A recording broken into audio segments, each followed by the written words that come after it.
네, 우리 2부에서는 구강외과 조금 내용 이어서 진행하고요. 그리고 구강내과랑 보철치료에 대해서 한번 알아보도록 할게요. 아까 외과 파트에서 다루지 못했던 부분들, 기타 진료들 부분인데요.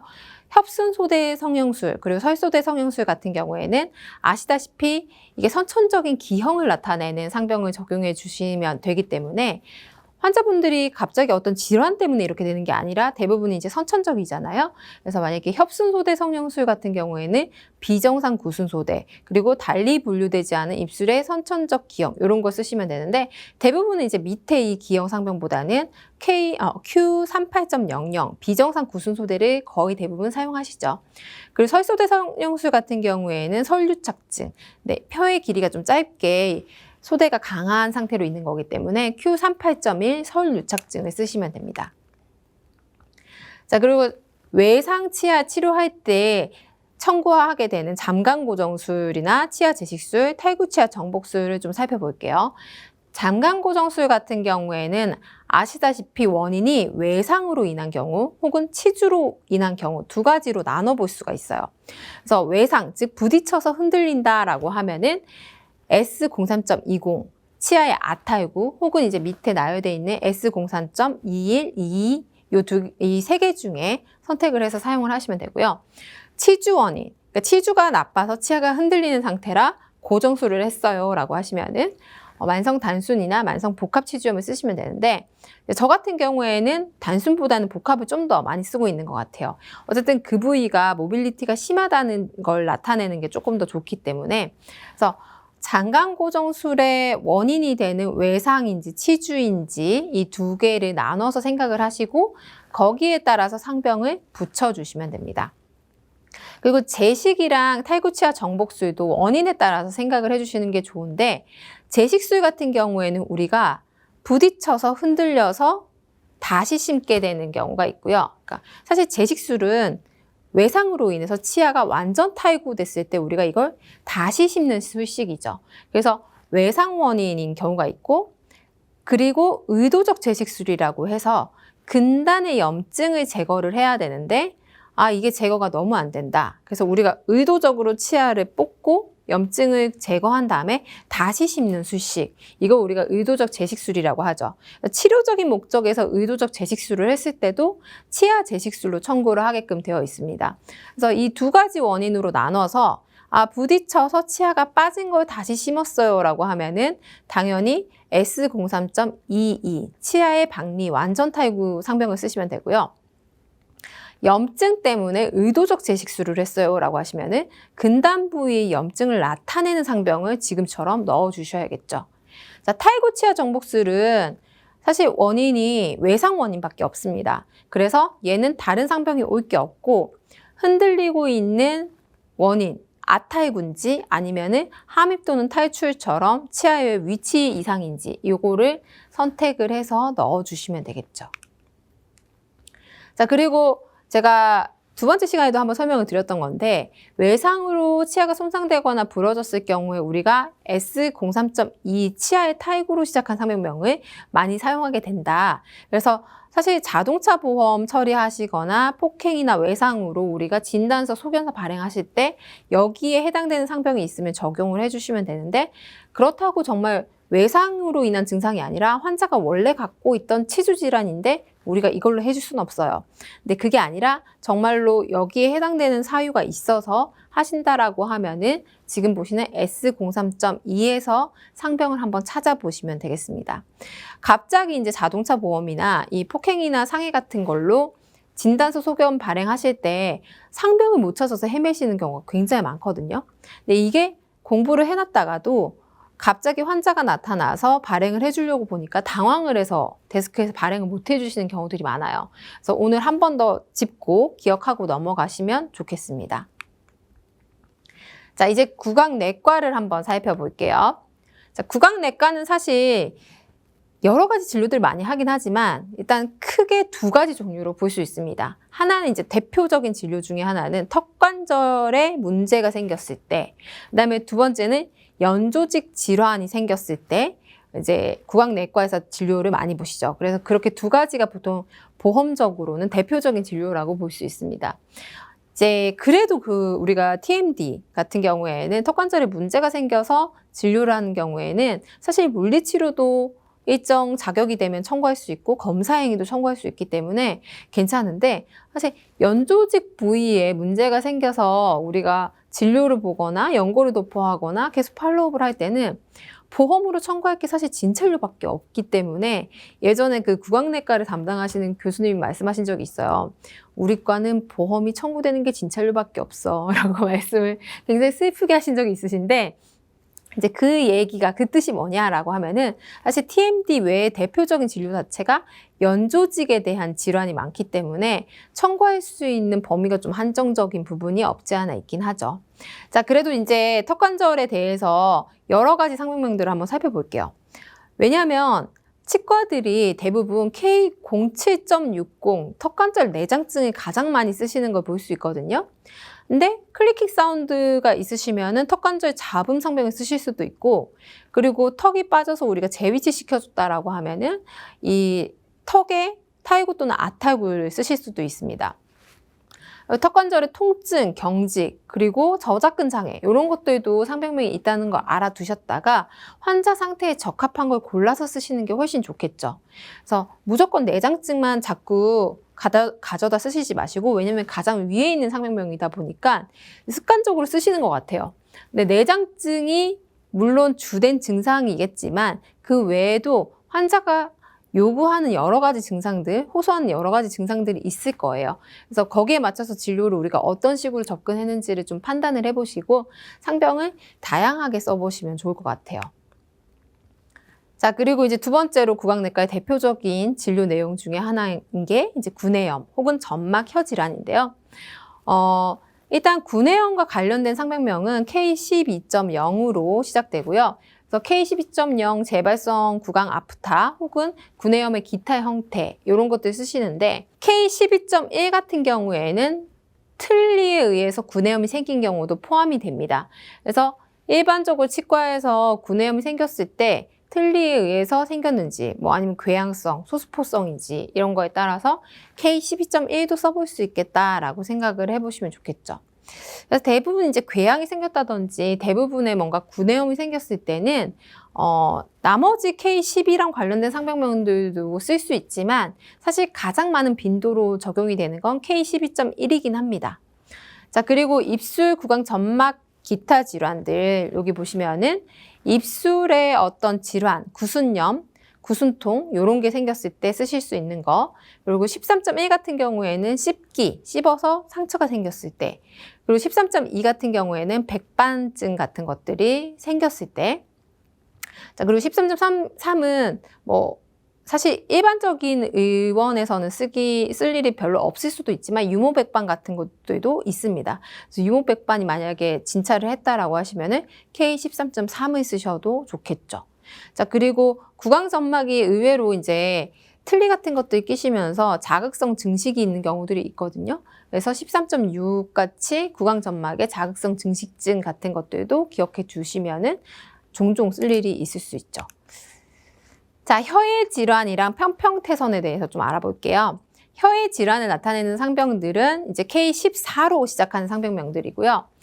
혀에 염증이 있었다라고 하면은 대표적으로 K14.0 설염을 쓰게 되는 거고, 자, 그 외에 뭐 우리가 사실 구강내과 책을 뒤져보시면 지도상에 어떤 반점이 생기는 혀라든지 아니면은 유두가 위축된 것들, 뭐 그리고 주름 잡힌 혀, 이런 것들도 종종 사진을 볼 수 있죠.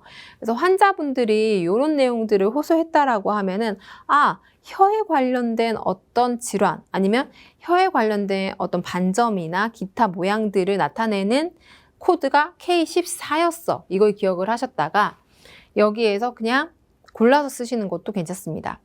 그 중에 간혹 이제 연세 드신 여자분들 중에 혀가 아파요. 혀가 막 매운 것도 못 먹겠고 너무 자극이 돼요. 라고 말씀하시는 분들이 꽤 있으신데, 그 경우에는 K14.6 서이통, 혀 자결감, 통증성 혀, 이걸 쓰시면은 딱 맞는 상병명이라고 생각할 수 있습니다. 편평태선이라고 해서 종종 이제 레이스 무늬의 점막에 나타나는 이 모양, 이걸 우리가 편편태선이라고 부르죠. 특이하게 K로 시작하지 않고 L로 시작하거든요. 왜냐하면 이 편편태선은 구강 안에도 나타날 수 있지만 다른 피부 점막에도 나타날 수 있기 때문에 얘는 K로 시작하지 않고 L로 시작합니다. 그래서 L43.0, L43.1이 평편태선이다 라고 한 번쯤 기억을 해두시는 게 나중에 찾으실 때 기억하기가 좋겠죠. 이제 치과 코드들이 대부분 K로 시작하다 보니까 K만 열심히 찾으시는 분들이 많이 있는데 의외로 이제 평편태선처럼 L로 시작한다든지 아니면은 아까 배우셨던 설유착증처럼 Q로 시작한다든지 이런 경우들이 있어요. 그래서 이 경우들은 기원 자체가 좀 다르게 나뉘어진 거라서 Q 코드는 우리가 기형 같은 걸 나타내는 경우들이 많이 있습니다. 그래서 기형 기원으로 분류가 돼서 그렇구나라고 이해를 하시면 되고, 이 A 같은 경우에는 이러한 피부 질환 같은 것들로 분류가 되어 있기 때문에 평편태선은 L 코드로 찾아야겠다라고 생각하셔야겠죠. 자, 이제 보철로 넘어가 보도록 할게요. 사실 예전에는 우리가 보철을 청구할 게 별로 없었어요. 그래서 선생님들이 보철에 대해서는 상병면 고민을 안 해도 됐었는데 요즘은 보험 임플란트, 보험 틀니, 그리고 또 유지관리 행위까지 너무 많이 청구할 일이 생겼기 때문에 선생님들이 임플란트랑 틀니, 유지관리 이런 것들의 상병을 어떻게 써야 되는지 계속 물어보시는 경우들이 많이 있더라고요. 그래서 이 내용을 좀 집중해서 들으시면 훨씬 더 도움이 되실 것 같아요. 일단 보험 임플란트 1단계부터 3단계까지 입력을 하실 때는 K08.1 사고 발치 또는 국한성 치주 질환에 의한 치아 상실 상병을 쓰시면 됩니다. 보험 틀니도 마찬가지예요. 보험 틀니도 제작하는 과정에 있어서는 K08.1을 쓰고 있어요. 그래서 얘는 상병을 우리가 선택할 수 없습니다. 얘도 상병이 지정되어 있기 때문에 무조건 K08.1을 쓰셔야지만 명세서가 생성이 됩니다. 치면열구 전색 같은 행위랑 좀 차이점은 뭐냐면 행위의 상병이 정해져 있는데 치면열구 전색술에 우리가 상명코드 잘못 쓰면은 명세서 생성이 안 되거나 그런 경우는 없을 거예요. 아마 아직까지는. 근데 보험 임플란트나 틀니 같은 경우에는 상병명이 K08.1로 들어가지 않으면 아예 청구 프로그램에서 송신을 막아버리는 경우들이 대부분이에요.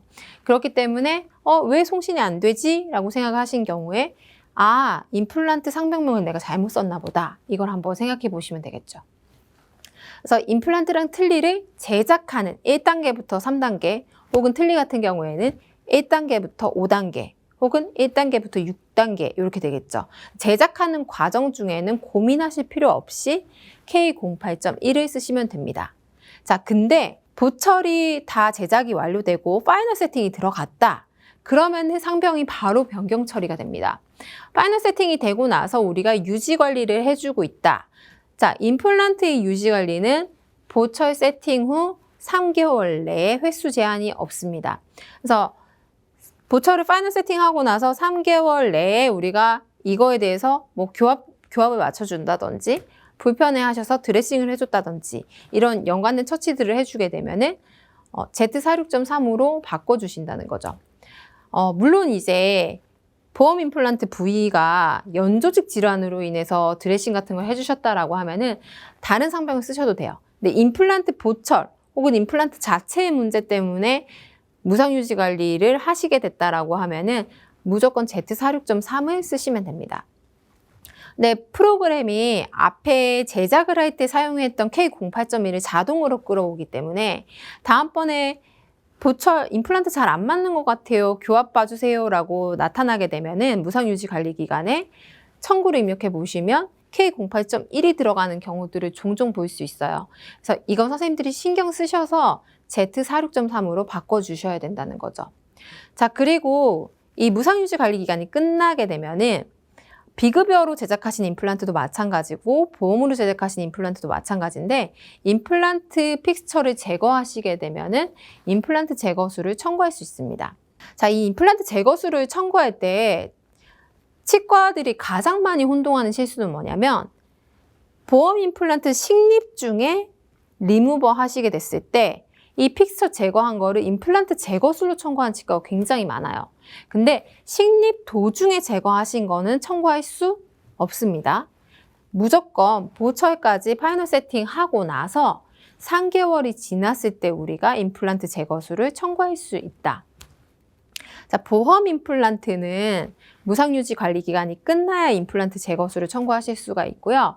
비급여로 제작하신 임플란트 같은 경우에는 보험으로 규정된 기간은 없습니다만 일반적으로는 치과에서 제공하고 있는 무상 AS 기간 같은 게 있으실 거예요. 비급여 임플란트에 대해서.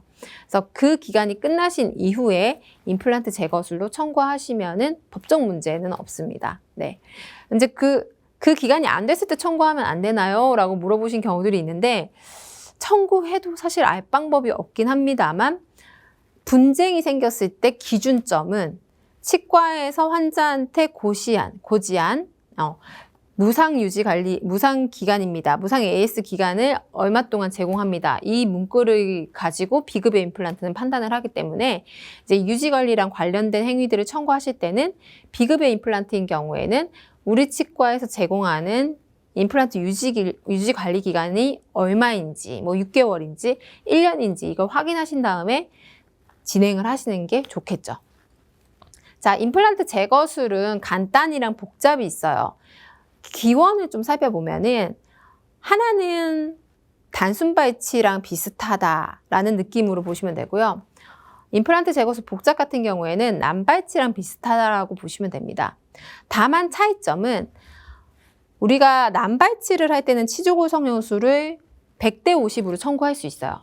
근데 임플란트 제거술 복잡을 할 때는 골삭제 비용이 포함이 된 걸로 해석을 해서 치조골 성형술 비용을 당일에 별도로 받을 수 없다는 점이에요. 그래서 그 부분만 주의를 해주시고, 그래서 임플란트 제거술 간단 같은 경우에는 당연히 픽스처를 쉽게 뽑을 수 있는 경우들. 그래서 질환에 대한 원인 상병을 써주시는 게 맞겠죠. 흔들리고 있는 이유가 있을 거 아니에요. 치주 원인인지 아니면은 근단에 농양이 생겼는지 뭐 갖가지 이유들이 있을 수 있습니다. 그래서 대부분은 아마 치주 원인일 거라고 판단이 되고요. 그래서 제거를 하게 된, 흔들리게 된 원인을 상병으로 적용을 해주시면 되고, 임플란트 제거술 복잡 같은 경우에는 픽스처가 흔들리지 않는데 동요도가 없는데도 불구하고 제거를 해야 되는 경우에 골삭제까지 해서 제거를 하는 경우이기 때문에 대부분은 이 첫 번째에 적혀 있는 픽스처가 부러진 경우에 해당된다고 볼 수 있어요. 픽스처가 부러져서 어쩔 수 없이 남아있는 픽스처를 제거해야 된다면 골류착이 잘 되어 있는 상태에서 제거를 하기 때문에 골삭제를 할 수밖에 없겠죠. 자, 그리고 간혹 이제 상부는 흔들리는데 하부만 유착이 되어 있는 경우들이 있어요. 그렇다고 더 지켜보기도 애매하고 그래서 픽스처를 제거하게 되는데 하부를 제거할 때 골삭제를 어쩔 수 없이 하게 되는 경우가 있습니다. 그 경우가 이제 2번에 해당되는 경우고요. 2번은 사실 질환 때문에 한 거기 때문에 파절된 게 아니죠. 그래서 그 경우에는 T85.6이 아니라 이제 원인에 대한 상병을 기재하시는데 다만 심사자 입장에서는 굉장히 이상하겠죠. 왜냐? 질환이 있으면 흔들려서 뽑은 거 아니야? 근데 왜 벌을 써서 삭제를 했을까? 좀 이상할 수 있는 상황이기 때문에 내역 설명을 기재를 해주시는 게 좋다는 거죠. 상부는 뼈가 소실돼서 많이 흔들리고 있었는데 하부로 내려갔더니 골유착이 있어서 골삭제를 할 수밖에 없었다든지 이런 간략한 사유를 적어주시는 게 좋습니다. 자, 그리고 홀 충전 같은 경우에도 우리가 보험 재료로 충전했을 경우에 충전 처치로 청구를 할 수 있습니다. 자, 이 임플란트 홀 충전을 청구할 때는 조건이 2개가 있습니다. 이 2개를 모두 만족해야 되는데 첫 번째는 기존의 홀이 탈락 또는 파절됐다는 설명이 진료 기록에 있어야 되고요. 두 번째는 보험 재료를 사용해서 충전을 했다. 이 2가지 조건이 모두 만족이 돼야지만 우리가 임플란트 홀 충전을 충전 처치 1면으로 청구할 수 있습니다.